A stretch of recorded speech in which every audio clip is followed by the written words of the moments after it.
आपण काल बीचे सुरुवातीचे 8 वर्ड्स घेतले होते. आता त्याच्या पुढचे 8 वर्ड्स घेऊया.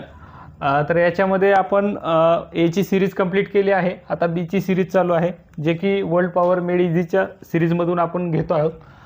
तर यातला पहिला वर्ड्स आहे बेनेवलेंट. बेनेवलेंट म्हणजे काय असतं, तर सदाचारी असतं. सदाचारी म्हणजे दुसऱ्यांसाठी काम करणारा असतं.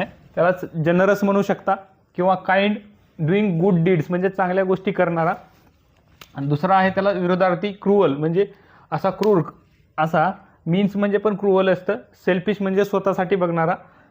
मेलेवलेंट म्हणजे पण दुराचारी असतो. जसं की इथं बेनेवलेंट म्हणजे सदाचारी आहे, तर मेलेवलेंट म्हणजे दुराचारी असते. बिनाईन म्हणजे सौम्य, काइंड असं चांगल्या ह्याचा. माइल्ड म्हणजे पण सौम्य. जेंटल म्हणजे चांगल्या मनाचा. नॉट हार्मफुल जे की घातक नाही आहे तुम्हाला. हार्मफुल म्हणजे घातक. मॅलिग्नंट म्हणजे पण घातक. हॉस्टाईल म्हणजे विरोधी असतं हे. ओके.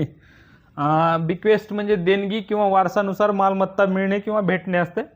त्यालाच लिगॅसी. लिगॅसी म्हणजे वारसा म्हणू शकता. इनहेरिटन्स म्हणजे पण वारसा असतं आणि हेरिटेज पण वारसा असतं, जी की वारसा स्थळं असतात. हेरिटेज स्पॉट म्हणू शकता आपण तसं. त्याच्यात दुसरा याला विरोधार्थी आहे लॉस. डिप्रिव्हेशन म्हणजे अभाव किंवा एखाद्या गोष्टी नसणे तिथं. डिसइनहेरिटन्स पण म्हणू शकता त्याला. बिरेफ्ट म्हणजे वंचित, एखाद्या गोष्टीपासून दूर असणे. डेस्टिट्यूट म्हणतात त्याला. लॉस्ट पण म्हणू शकता किंवा लॅकिंग म्हणू शकता. ब्लेस म्हणजे आशीर्वाद देणे किंवा सप्लाय करणे. फॉर्च्युनेट म्हणजे भाग्यवान असते. लक्षात ठेवू शकता. हे 4 वर्ड्स झालेत. 5वा शब्द आहे बिसेट. बिसेट म्हणजे संकटांनी ग्रासलेला किंवा वेढलेला असते. त्याला ट्रबल म्हणू शकता किंवा एखाद्या संकटात असणे. हरास म्हणजे दाबणे किंवा चेमणे असते. रिलीव्ह म्हणजे सुटणे, एखाद्या ह्याच्यातून बाहेर निघणे असते. ॲड म्हणजे मदत करणे आणि त्याला हेल्प आहे समानार्थी, याचा विरोधार्थी आहे तो. ब्लेसफेमी म्हणजे अपमान किंवा प्रोफॅनिटी असतं. प्रोफेन म्हणजे धर्मभ्रष्ट असतं. दैवी शक्तीच्या विरोधात बोलणारा किंवा देवाला न मानणारा असतो किंवा देवाचा अपमान करणारा असतो. त्याला सॅक्रिलेज पण म्हणू शकता. इथं रिस्पेक्ट आहे, डिवोशन आहे. अजून एक म्हणू शकता होनर पण म्हणू शकता. होनर म्हणजे एखाद्याचा आदर करणे असं म्हणू शकतो त्याला.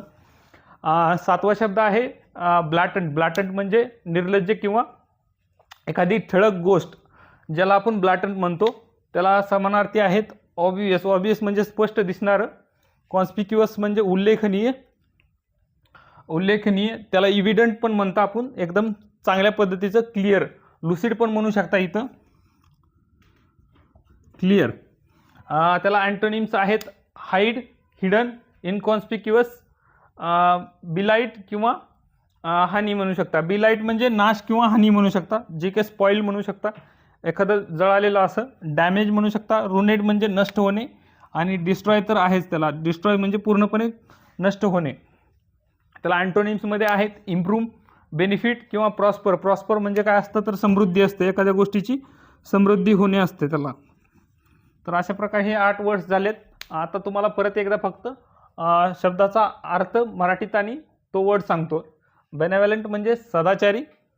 दुसरा आहे बिनाईन म्हणजे सौम्य. तिसरा आहे बिक्वेस्ट म्हणजे देणगी किंवा वारसा हक्कानुसार मिळणारी प्रॉपर्टी, त्याला लिगॅसी म्हणू शकता. बिरेफ्ट म्हणजे वंचित, एखाद्या गोष्टीपासून दूर राहणे. बिसेट म्हणजे संकटांनी ग्रासलेला. ब्लेसफेमी म्हणजे देवाचा अपमान किंवा दैवी शक्तीच्या विरोधात बोलणे. ब्लॅटंट म्हणजे निर्लज्ज, ठळक असा. आणि बिलाइट म्हणजे नाश किंवा हानी. तर हे 8 वर्ड्स होते. तर अशा प्रकारे तुम्ही जी व्होकॅब्युलरीची सिरीज बघत आलात ती बघत राहा. शेवटपर्यंत व्हिडिओ बघितल्याबद्दल धन्यवाद. थँक्यू.